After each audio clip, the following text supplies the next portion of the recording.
And welcome back to Little Cuts, our weekly mini-sode where we dig into the things that we've been watching recently. I'm Terry. And I'm Mary Beth, and this week we are talking a campy horror sequel, Cannibal Honeymoons, a heart-wrenching movie with a talking door, a book about death and toxic friends, a campy supernatural television series, and Wolfman's Got Nards. Wolfman's Got Nards. We have a lot to cover, but before we do, Mary Beth, we're actually doing a Patreon. And it's starting less than a week from today. It's an exclusive announcement.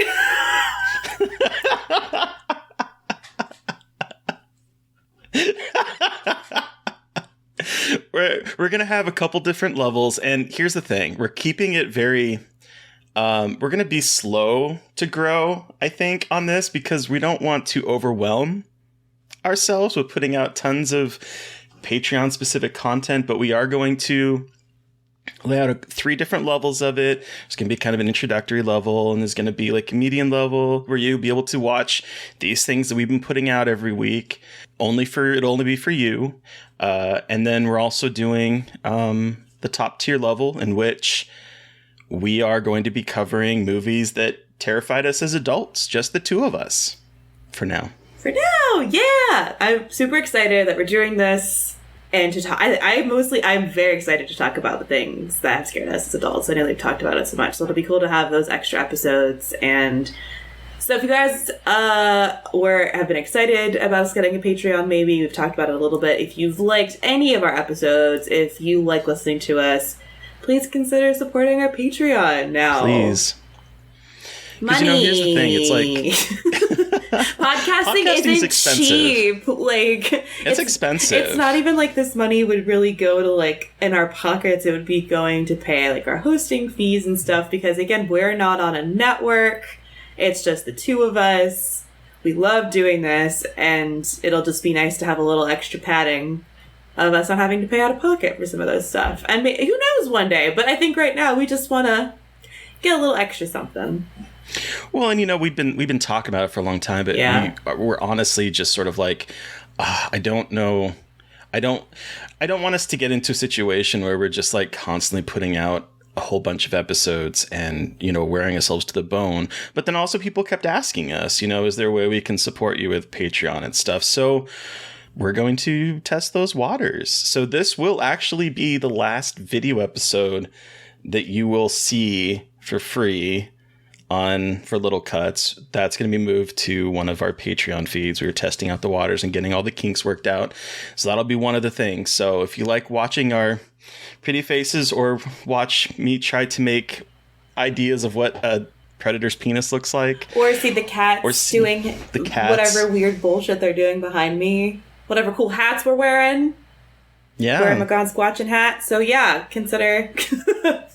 And what is going to be our very first debut episode of this Scarred for Adult Life? What do we call it? I don't even know what to call it. Yeah, if you guys have ideas for what we should call it, let us know. We're going to be talking about a movie that has come up consistently across the board so many since times. we started this podcast. The Argentinian horror film Terrified is the first episode. So yep. There was no brainer on what the first movie had to be. No. It's been a drinking game. It comes up. It seems to come up more episodes than not. That one and Hereditary, come up more often than not. It seemed like the perfect episode to start off on. So if you want to listen to that, our Patreon will start, I guess, on the 1st. And then we're doing those episodes, did we say, once a month?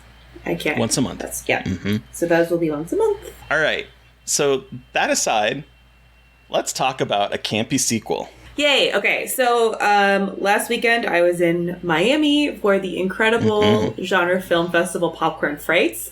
This is the first summer I've been traveling for festivals ever. So it's been really cool to go to some of these bigger fests and smaller fests. And Popcorn Frights is a smaller one, but it was so much fun. And there were a lot of titles there that I actually had really never heard of or hadn't seen before, which is always exciting because I feel like we're getting to that time of the year where either new things are coming out in October or it's the same stuff. So I was really excited for this festival. I watched, I think, like 10 or 12 movies over the course of a couple days. My eyes hurt. but it was so much fun. It's like, that's a lot. I know. So all the movies I'm talking about today are from that festival. So this first one is The Barn Part 2 by Justin Siemens. So this, okay, and I was not going to initially see this movie because I wasn't sure if it was like The Barn Part 2 as like a joke title, you know what? Because we like, you know, the third Sunday in October stuff, but it is in fact a sequel to The Barn. And I hadn't seen that, so I thought, I'm not gonna go. We went to a festival party, but they were like, the festival organizers like, you have to see this. Like, I promise you, it's gonna be so much fun. You know, you have a little bit of a buzz on. Like, we had been drinking. Like, you should go see it. So a bunch of us headed over. We're like, all right, fine, fuck it, we'll try it. Best decision we made the whole weekend to go watch this movie. So The Barn Part 2 follows after the events of The Barn, which basically is some teenagers. One of them survives after these like crazy monsters attack, and it's like a year later, and a sorority is building a haunt for a fundraiser because they can't have one on campus anymore because of a lap dance incident. So they go to this barn, and in this barn is where these creatures come from this well of this barn. And they have the haunt there. These creatures come to life and massacre. There's like over 60 kills in this movie. It's incredible. It's crazy. Holy shit. So it's a movie that has no right to be as good as it is, and I mean that in a positive way. I mean, but it is like a pitch perfect capturing campy 80s horror aesthetics and sensibilities, but putting a ton of love into it and putting the love of practical effects into it, because like, yeah, it's kind of cheesy with some of the line delivery, but it's supposed to be. But the monsters in this are so incredibly designed, and this guy did all of this in his backyard. This guy, Justin Siemens. So the first movie he made on his own, he quit his job to make it. He put it out. It got a pretty big cult following, and he was able to and then he got the second one funded on Indiegogo. And he was able to make enough money from self-distributing the first movie that he built his own little like production house in his backyard, and he made the entire The Barn Part 2 sans like a couple exterior shots in this like 60 by 40 shed he built in his backyard in holy shit, like middle of nowhere Pennsylvania, or like near Pittsburgh, Pennsylvania, or middle of nowhere Pennsylvania. Knowing that, like, it was even so I didn't know that till after the movie was done, because during the movie I was like, this is so fucking impressive, like the monsters and the design, like one of the it almost gives like Halloween 3 Season of the Witch vibes a little bit in terms of like the mask design, but it's very different, but that's kind of the comparison I'm drawing with the kind of masks and prosthetic heads. There's one of them is a giant rotting corn cob with candy corn teeth, and it's just like the most incredible monster design, and the kills are disgusting and gnarly, and it's just so much fucking fun, and there's so much heart put into it. Linnea Quigley is in it, Lloyd Kaufman's in it, Joe Bob Briggs is in it, Darcy the Mail Girl is in it, like all of these wild cameos, and it's fucking awesome. And I think he's self-distributing. Doug Bradley? Yes, Doug Bradley that's right. Doug Bradley's also in it, so. Pinhead. Mm-hmm. And I think he's self-distributing it for this Halloween as well. So like, I haven't watched the first Barn yet either. Just watch the second one when it comes out. It's so fucking fun. Hell yeah.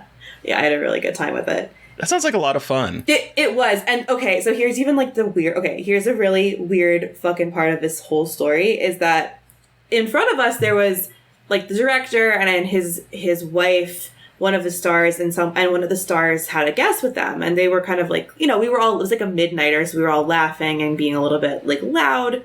And so there's the woman with this guy is like an older black woman who's wearing like these sparkly cowboy boots. Like, she's obviously like getting her life.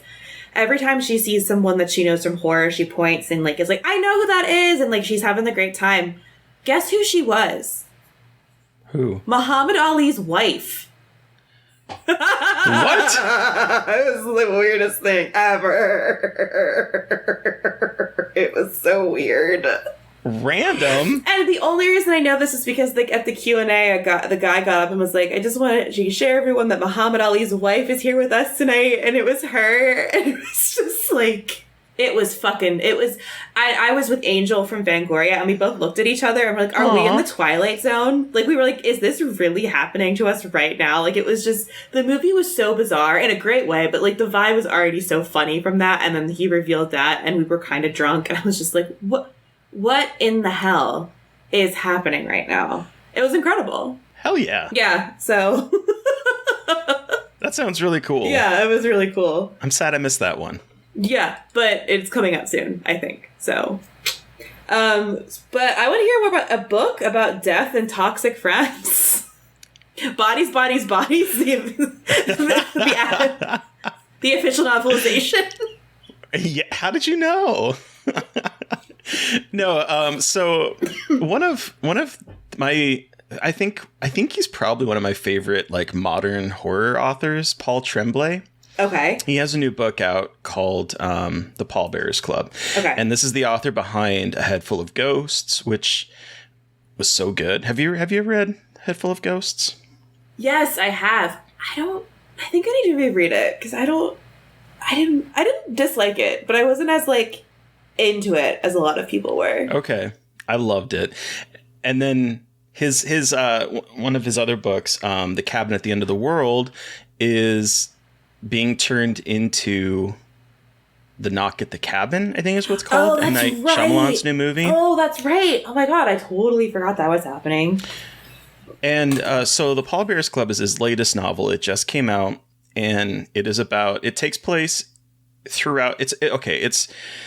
I listened to this book, and I honestly think an audiobook is the best way to listen to this because of the conceit of this book. So it's a memoir, quote unquote, written by Art Barbara, it follows him in high school as a sort of like, he's socially awkward, very, thin, acne, his back is bent by scoliosis. Following him in high school when he is looking to create clubs that will look good on resumes, and so he creates the Pallbearers Club, which is going to be this group of people that go to funeral homes and act as pallbearers for people who don't have family. And so he sets up this club, and then he sends out flyers all over the place, and one person named Mercy, or that he calls Mercy, because he makes a comment about how he's changing all these names. She shows up. They sort of make a kind of a friendship. She's like this badass punk that kind of introduces him to like punk music from the 80s and, dresses, so fashionably and just sort of like has that kind of cool girl punk aesthetic. And he is instantly drawn to her. And it follows their tumultuous friendship over the course of 30 odd years, I think, maybe more, as they come in and out of each other's lives. But he also starts to think that maybe she's a vampire. Oh. And the conceit of this is that you're reading a book that he wrote, but she is also adding notes to it. Whoa. Wait, how does that read in an audiobook then? Very well, because you have two narrators, and he starts talking. She'll do a little interjection, and I'm curious to see if it was written on paper, if there's like lines written on the paper or whatever, but she'll do an interjection, and then a lot of times he'll be done with his chapter, and then she critiques the chapter in terms of like, is this a memoir? Is this, because she kind of has this wry personality of like, you're writing about me and you're calling me a vampire, dude, really? And so it goes back and forth between the two of them as she is like reading the memoir, and then we're reading her thoughts on the memoir as well as him. What? And it has a wild structure, and it is actually very moving depiction of, again, toxic friendship, mental health, possibly vampires. It's really good. It's really good. And I really recommend, especially if you subscribe to Audible or whatever, to use it as one of your credits, because the voice actress that plays Mercy is so good. There's this one part where like he freaks out in her room, in her like apartment, and he like leaves, and it's sort of from his perspective, and then she's talking, and she's like, well, what you really need to do is, if this is creepy, and then her voice would get low, and she would just like talk in like this very like it gave me goosebumps just listening to her talk. It's so good. So I highly recommend this book, particularly if you're going to listen to it. It's so good. Okay. Yeah. Wow. I wasn't totally sold on it, but now I very much am sold on it. It's really good. Okay. I really enjoyed it. Ooh, I want to see how that's written. Yeah, I'm curious. Like. Yeah. I'm curious, but yeah, it was a great listen. It's one of those books that like made me look forward to my commute to work and back, because I was like, cool. ooh, I can listen to this book. And that's the only time you'd listen to it, during your commute. Mm-hmm. Yeah, I find it's the only time I can really listen to things, because my mind wanders. Okay. Or like I feel like I need to have some kind of visual stimuli, so I need to be doing something a lot of times. But yeah. So what's this Cannibal Honeymoons? Okay, so this is obviously another Popcorn Frights film. This is it's called Do Not Disturb, and so this is a film that is basically, I mean, when it comes down to it, it is very much quite literally a toxic relationship will eat you alive kind of scenario here. Okay. So a couple that have just gotten married are going to Miami on their honeymoon, and like from the get-go, like they do not seem happy to be married. Like they are spending their honeymoon in the off season in Miami and in a kind of a seedy adults only hotel that is, relatively cheap because they don't have a lot of money. And the resentment between the two of them is incredibly palpable. Like they are the most speaking of toxic friends, this is the most toxic couple I think I've seen in horror in a while. I mean, think Danny and Christian from Midsommar like turned up to 11 kind of scenario. Okay. Like if they got married and then got pregnant and had a miscarriage and were trying to deal with that kind of situation. Ooh, okay. Yeah. So what this movie does well, I think, is have both of them be toxic. And I think that's what I like a lot about it, is they're both very toxic people, and you're a little bit more on her side because he is an asshole, but like they're not, neither of them are great people. But so they're trying to they're talking through their shit, and they go to the beach, and this guy out of nowhere appears and was just like having a breakdown, throws a bunch of peyote at their feet, and then walks straight into the ocean and disappears. Oh, okay. And so, because, movies and also irresponsible idiot man takes the peyote with the intention to sell it, then they actually end up taking the peyote. And lo and behold, the peyote makes you really horny and really hungry for human flesh. So basically, they do a bunch of drugs that turn them into sex-crazed cannibals. And it all kind of takes place in a hotel room as they piece things together, and everything goes to shit. And it is funnier than it should be. It is so gross, and there's a moment in it that had me fucking cheering because it was absolutely incredible. I was cheering while a grown man behind me said "what the fuck" very loudly. 'Twas incredible. Okay. And in watching it, it doesn't really get bloody until about halfway through. And a lot of what he's setting up, the director John Ainsley is setting up, is he's making a relationship drama, and then turning out to 11 with cannibalism.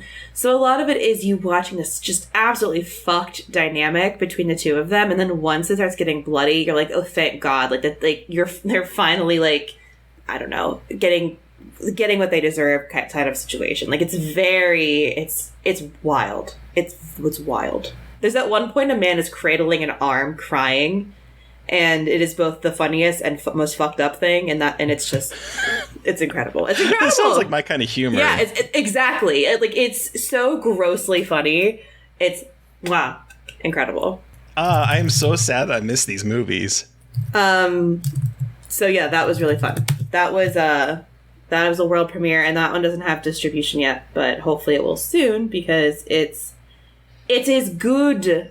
Very much a Oh, good. yeah. It's very, and it's gonna. I keep comparing it to Midsommar because it's got that vibe of like, well, she's also toxic, but good for her kind of scenario. Where like, yeah, she kind of sucks too, but like he really sucks, and this is incredible. Like, it's the that kind of movie. So, but also a campy supernatural TV series. Tell me more about this. So I finally watched Los Espookys. I need to watch Los Espookys. Oh my God, Mary Beth, it's so good. I've heard such good things. The first season premiered in 2019, 3 years ago, and season 2 is finally coming out in September. I've seen both seasons. I can't talk about season 2 yet. I'll talk about it later. So that should tell you that I enjoyed it. But you didn't hear that from me. But so Los Espookys is it's a show on HBO, thankfully on HBO and not HBO Max, because I think it has a better chance of being renewed because it's an HBO show.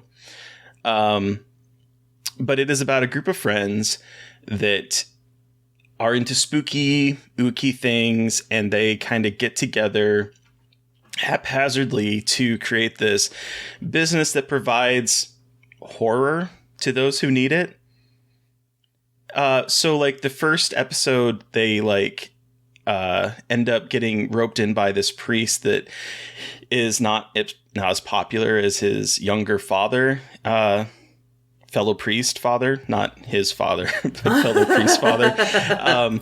He wants to stage an exorcism so that people will pay attention to him. So he hires them to create an exorcism so that he can get respect.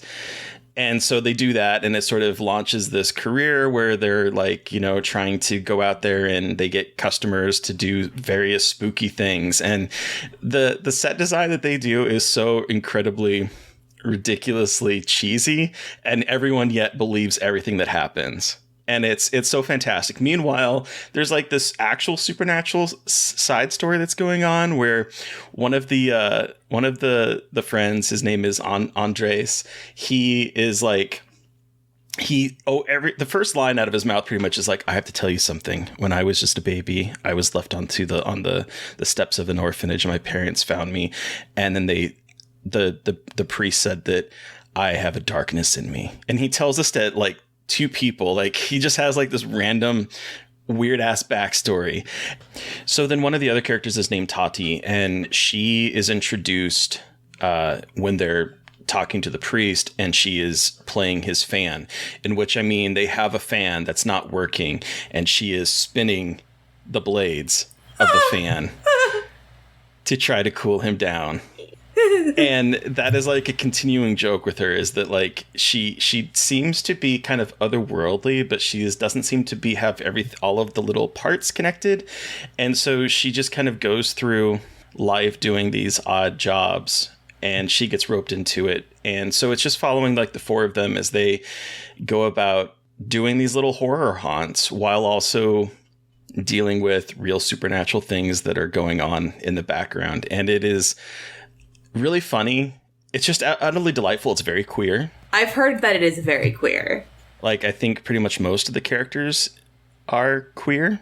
One of the characters, I believe, is asexual. Oh. Which you don't really see a whole lot of. And so there's it's a delightful show. And the second season, again, it's 6 episodes, 30 minutes each. And the second season starts in September, and I really recommend getting on board with this one. Fuck yeah. I need to watch it. I've heard a lot about it. I think it's very much up my alley, and I just haven't. But can I watch it on HBO Max? Mm-hmm. Yep, it is on HBO Max. What is the difference? Does it mean what's the difference at this point now? So the difference is that if it's an HBO show, it's airing on television. It is a cable show.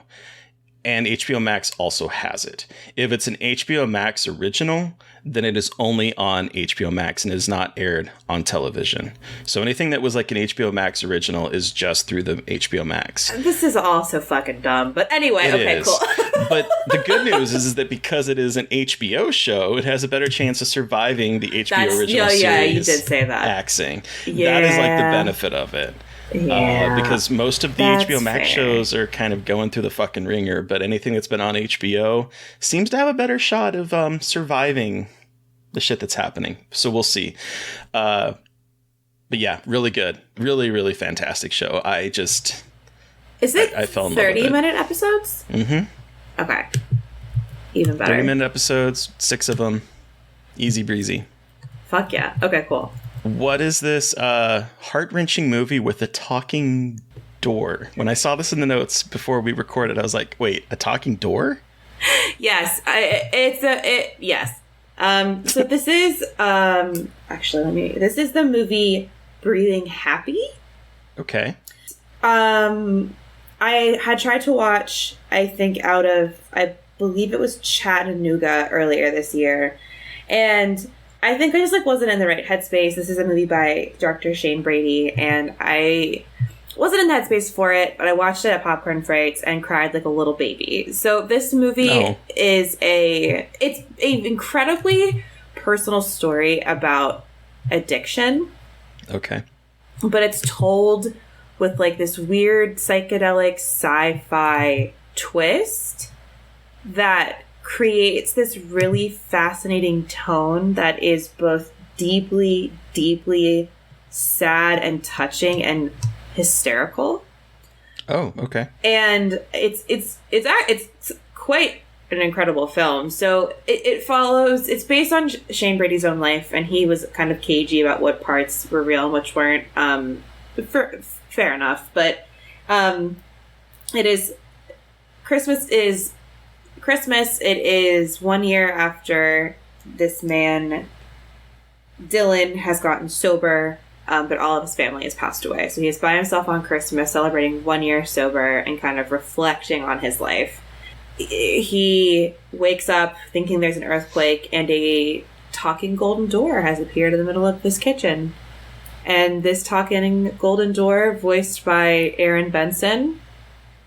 Moorhead, voiced by Aaron Moorhead of Justin Benson and Aaron Moorhead fame, is talking to him about the door and how to get to the other side of the door and what lies on the other side of the door. And it's all about reflecting on your past and what you've done in your past and kind of accepting your fuck ups and trying to move past them and trying to, deal with grief. And it's just a lot about coping with addiction and what happens when you're an addict and the ways you affect your family and how your family is affected. And I bawled like a little baby and had to do the Q&A afterward. Oh, no. So the credits started rolling and I had to walk up to the front. It was a packed audience.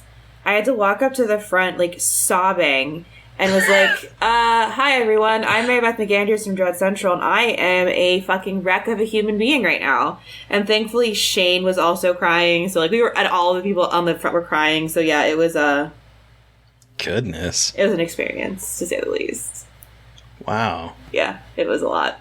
But it's really good, especially if you kind of just surrender to what it's trying to do. It's not gonna make total sense all the time, but it's got that kind of very much stream of consciousness vibe to it. It's a little bit more cohesive, but it leans into the stream of consciousness way of is this real? Is this a dream? Is this kind of playing with reality and bending reality? Is this the real life? Exactly. There's a lot about death and grief too, and it's just a lot. And I've lost a family member to drug addiction, so that all came flooding back to me watching that movie. Oof. And there was not a dry eye in the house watching that movie. So that's Breathing Happy. Highly suggest you checking it out if you want to cry.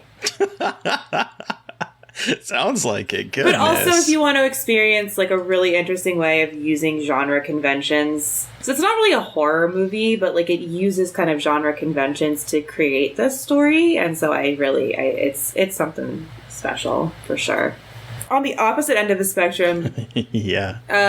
What horror comedy did we watch this week? Okay, so we took it to 1987 with The Monster Squad, a movie that I grew up watching repeatedly as a kid, and I have so many fond memories of watching. And then I tried watching it a few years ago, and I just wasn't in the headspace. And I mean, we'll dig into it, but it has like a great first impression, and then it has a not so great first impression. Yes. And then it kind of gets past that for the most part, and it's fine. But I did not realize when I tried watching this maybe 5 or 6 years ago how many homophobic slurs there are in the beginning of this fucking movie. Jesus, I was just like, I knew you had warned me about it, but it was just like right off the bat, I was like, good Lord, damn. They're calling the teacher a homo. They're calling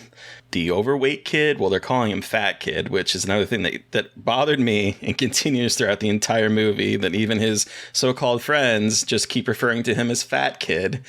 Really bothered me. But yeah, they call him the F slur. Like, it's a lot in the beginning of this movie. What?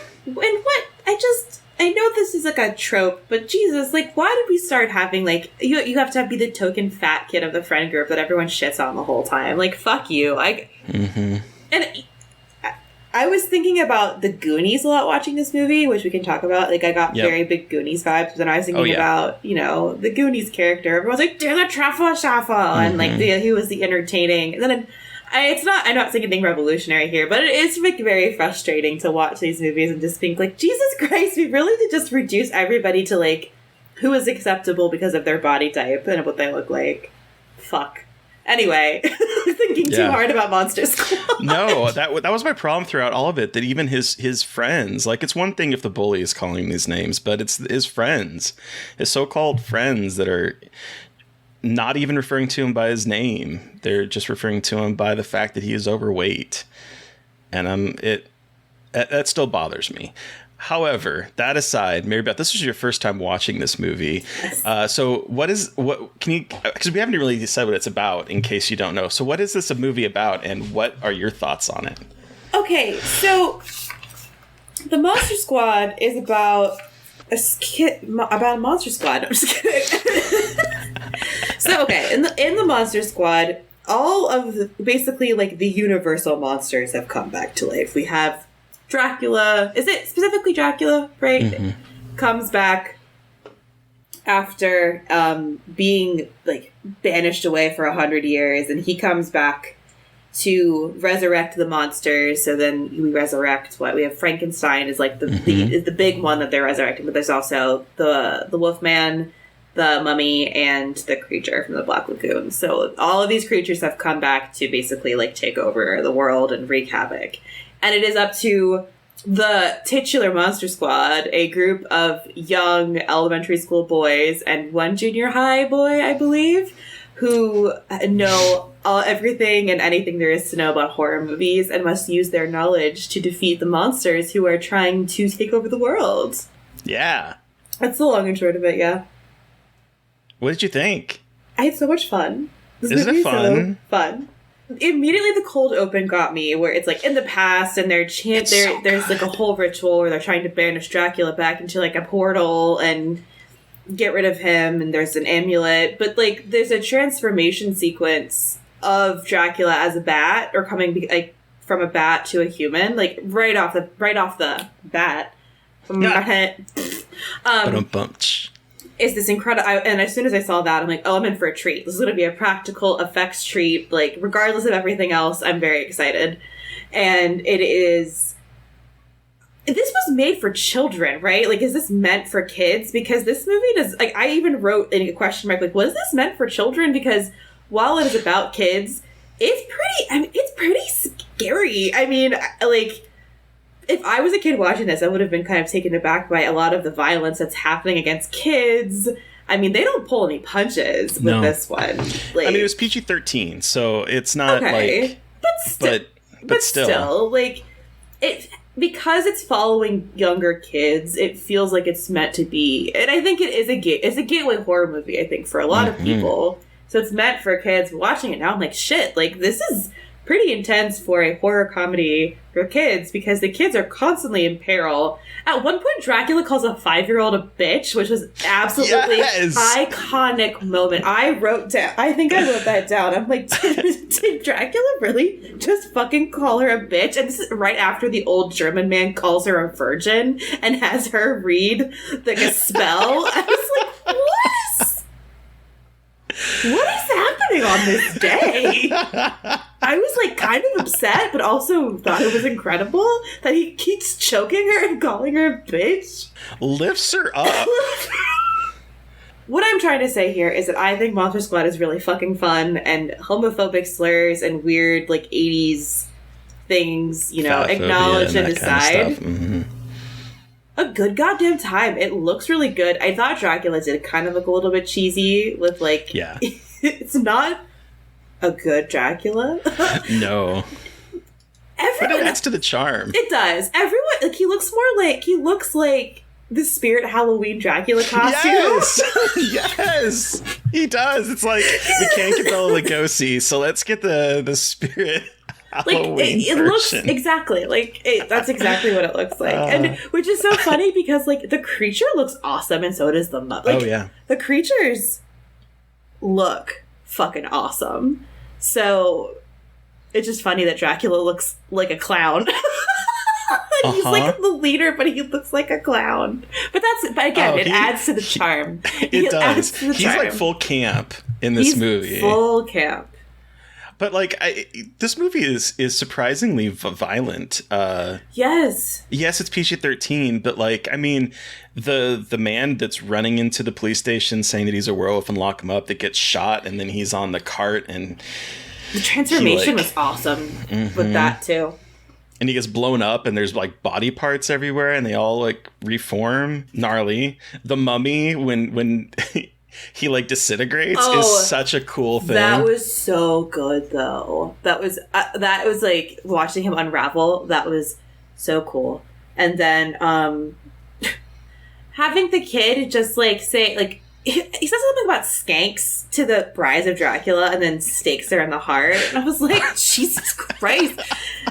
But then the kid also shoots a werewolf, and I'm like, this kid's like 13 and just shot a man. Like, talk about drama. But then we have Frankenstein.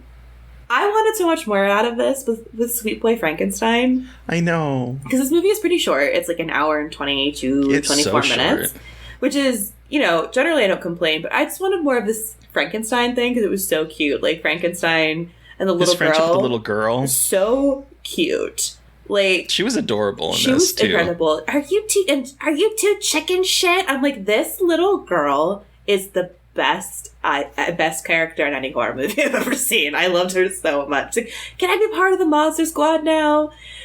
And it's just, that part was really, really tender and sweet, and I just wanted more of that because it was cute. The dynamic was very good. And again, got Goonies vibes. He was like Sloth from the Goonies. Mm-hmm. So this is totally indebted to the Goonies. Yeah, exactly. For sure. It was just, I watched it, I really enjoyed it, and then I really wanted to watch the Goonies. I love Goonies. Oh, I do too. Goonies is great. Goonies forever. Goonies forever. But Goonies never say die. I loved this movie. Good, I'm glad. Was so fun. I was like, that. You know what? I appreciate the gag. I truly appreciate that stupid gag. Sometimes a nut joke is just a good nut joke, you know? Yeah. That's the title of the episode. Sometimes a good nut joke is a good nut joke. I'm glad you enjoyed it though, because like I said, I had not seen this since I was a kid, and I watched a whole lot of it, and I tried to watch it a few years ago, and I got to the homophobic part. I just was not in the headspace. Like, no, exiting out of this. But rewatching it now, minus that like 10-minute section, it still holds up, and I think the effects still look really good for what it was at the time. Yeah. I love the Hammer horror aesthetics of this entire movie. It's like Hammer horror gets dropped into Americana.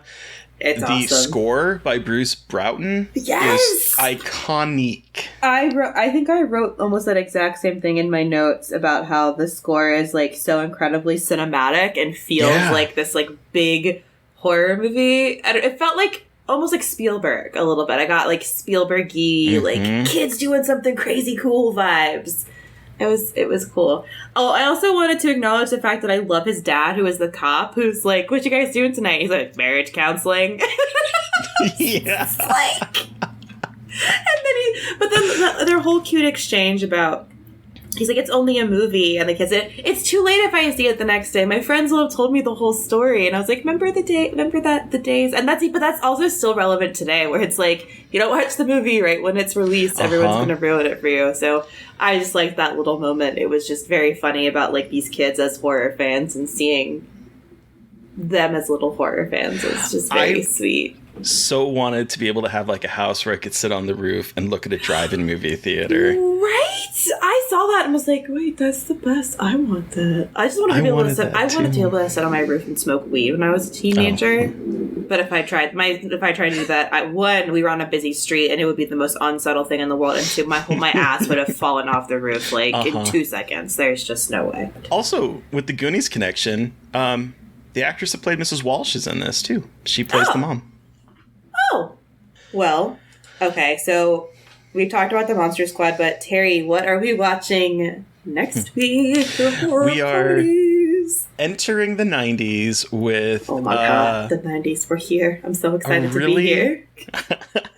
A really fun and funny, from what I remember, it's been a while since I've seen it, slasher pick, Popcorn. That takes place in a movie theater. From what I remember, is one of the better horror movies from at least the mid-early 90s. Really? Mm-hmm. Okay, cool. I really enjoyed this one when I saw it. I'm stoked. The poster is so fucking cool. I've always loved the poster, so I'm excited to watch it. It's on Shudder, right? It is, yeah. I'm very excited. Even better. But also exciting, who are we chatting with Monday, Mary Beth? On Monday, we're chatting with actress Siobhan Williams. She plays Laura Kearney in the video game The Quarry, which I know a lot of us played. And she brought with her the best movie of all time, Matilda. Stuart Little? Fuck off! Matilda. I'm never gonna let that go that you did that. But yes, Matilda. I love Matilda. Oh yes. My god. And this was a fun conversation. She was utterly delightful. And she plays one of my favorite characters in The Quarry. Yeah. She's, for those that are not good with names, she's the woman from the opening scene that goes missing and then returns with a vengeance. So listeners, you heard from us. We want to hear from you. Did you watch anything that we've watched this week or read anything that we've read this week? Do you have suggestions for things we should talk about? Do you have suggestions for Patreon stuff? Send us an email at scarredforlifepodcast@gmail.com or reach out to us directly on Twitter. I'm at MB McAndrews. And I'm at Gaily Dreadful. And of course, don't forget to follow the podcast on Twitter at Scarred Podcast. And please don't forget to review, rate, and subscribe. We are at 99 ratings on iTunes. We're one away from 100. So that'd be really cool. And also, in less than a week, Patreon. Patreon! Support your content creators. Support your local... Throw a coin to your local podcast creator. Thank you, Eric Parr, for our artwork. Thank you to Sean Keller for our music. Thank you, everyone, for listening. Please stay safe out there, but most importantly, stay creepy. And until next time.